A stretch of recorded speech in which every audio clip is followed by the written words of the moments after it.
Hello, you people, wherever you are. I'm Elad Tzur. I'm here in Tel Aviv. Behind me, you see the Azrieli building.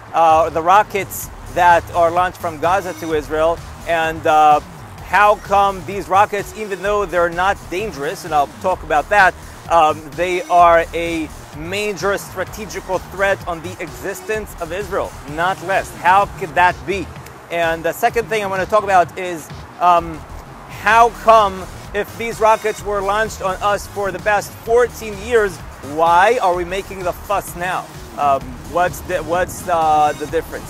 So these rockets that are sent from Gaza to Israel for the past 14 years are sent to towns around Gaza, towns like Sirens and others, and cause a lot of discomfort at these towns, and not too many deaths. In the past 14 years, when the rockets were launched, for about 26 people were killed.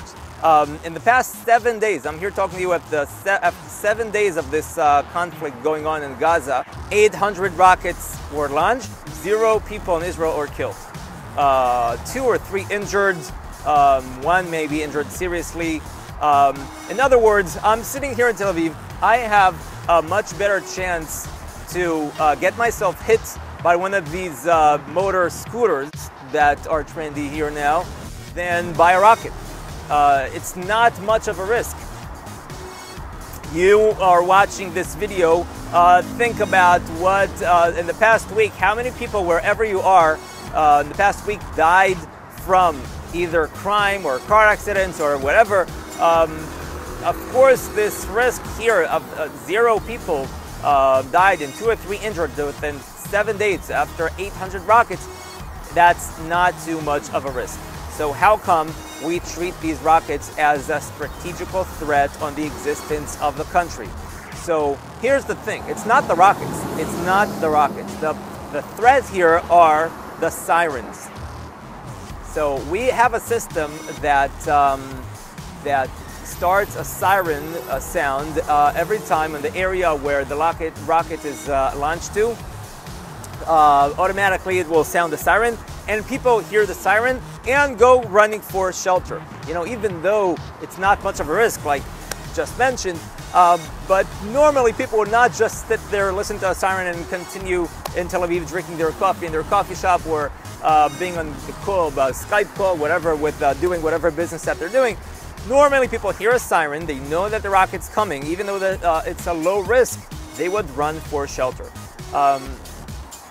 So these rockets will actually shut down the economy for the next 20 minutes.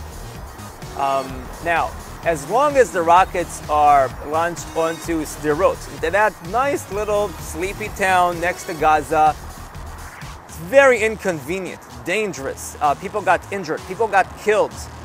Businesses got shut down, children there suffer from trauma and many bad things. But you know what?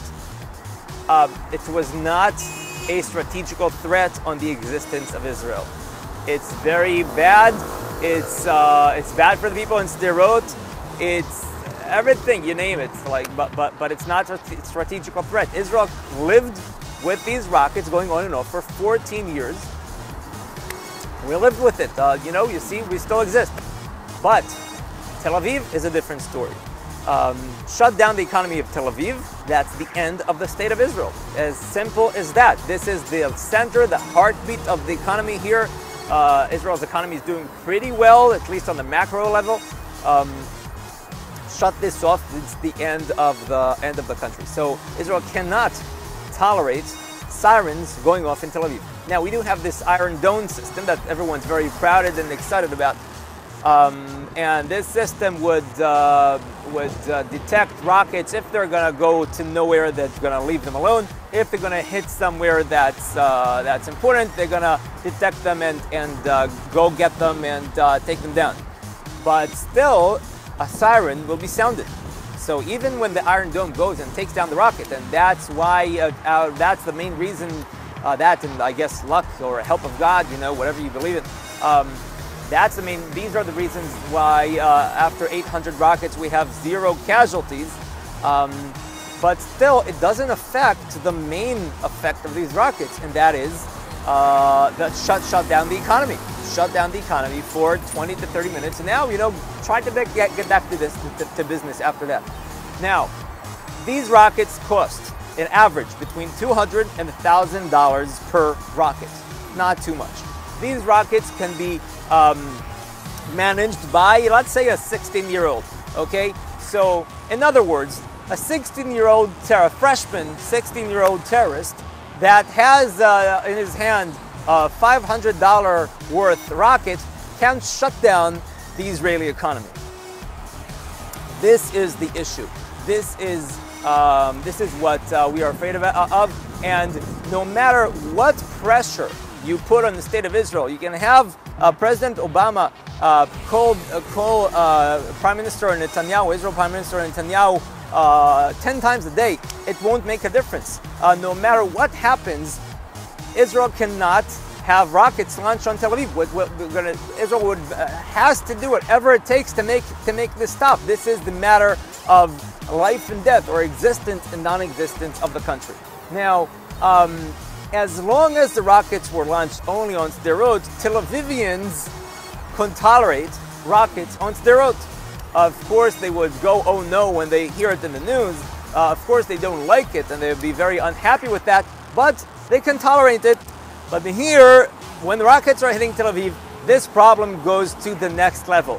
How come? Because now, if we talk about two-state solution from now on, we are talking about Palestinian state that will be 12 miles, about 12 miles away, or 13, 15, I don't know exactly how much, miles away from where I'm sitting right now. Okay? Easily a range of a rocket. Okay? Who will guarantee that a 17-year-old terrorist that has a $500 worth rocket would not shut down the economy of Tel Aviv, launching it from their Palestinian state of the two-state solution?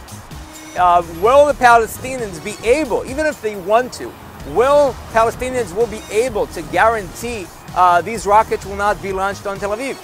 This is a very big question. And now, so far, it was a theoretical question. So, some in Israel would